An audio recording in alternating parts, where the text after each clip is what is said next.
Liepos 23. Bet jei kas nesirūpina savaisiais, tas yra įsigynęs tikėjimo ir blogesnis už netikintį.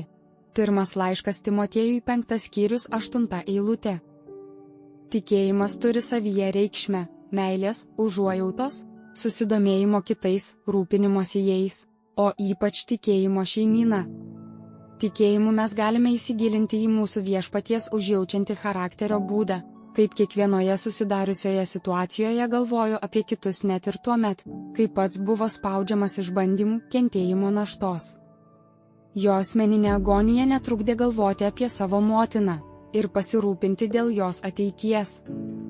Mes atkreipiame dėmesį į apaštalo Jono pasirinkimą, be abejonės pirmiausiai dėl jo meilaus, atsidavusio ir švelnaus charakterio būdo.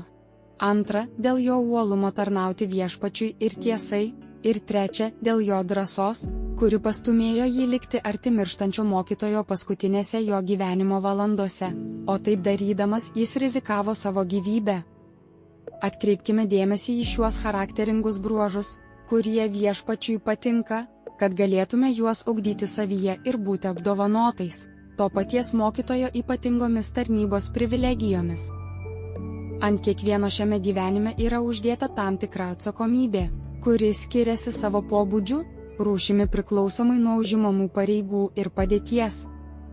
Tiems, kurie turi šeimas, tenka ypatinga atsakomybė ir pareigos, atsižvelgiant į jų pareigas jose. Šeimos galvai pareiga nurodo patenkinti poreikius tų, kurių išlaikymas priklauso nuo šeimos galvos. Atsisakymas pripažinti ir prisiimti šią atsakomybę yra tikėjimo įsižadėjimas. Tas, kuris taip elgesi, yra blogesnis už netikintį. Klausimai: ar šią savaitę patenkinau savo šeimos poreikius? Kaip, kodėl, kokie buvo rezultatai? Bet jei kas nesirūpina savaisiais, tas yra įsigynęs tikėjimo ir blogesnis už netikintį. Pirmas laiškas Timotiejui 5 skyrius 8 eilutė.